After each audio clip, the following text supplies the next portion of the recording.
গণেশ চতুর্থীর আগে বলিউডের ভাইজান সালমান খান সম্প্রতি মুম্বাইয়ের একটি অনুষ্ঠানে অংশ নিয়েছিলেন। সুপারস্টার তার ভক্তদেরকে একটু অন্যরকম গণেশ বাড়তি আনার জন্য অনুরোধও করেছিলেন।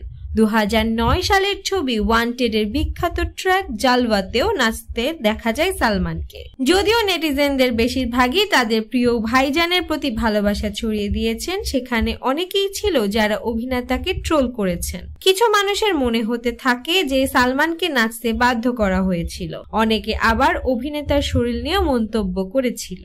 ভাইজান পাঁজরে চোট পেয়েছে, চিকিৎসাধীন থাকা সত্ত্বেও তিনি অনুষ্ঠানে অংশ নিয়েছিলেন। জানা গেছে ভাইজানের সেরে উঠতে বিশ্রামের প্রয়োজন হওয়ায় তার পরবর্তী ছবি সিকান্দারের শুটিং বন্ধ রয়েছে।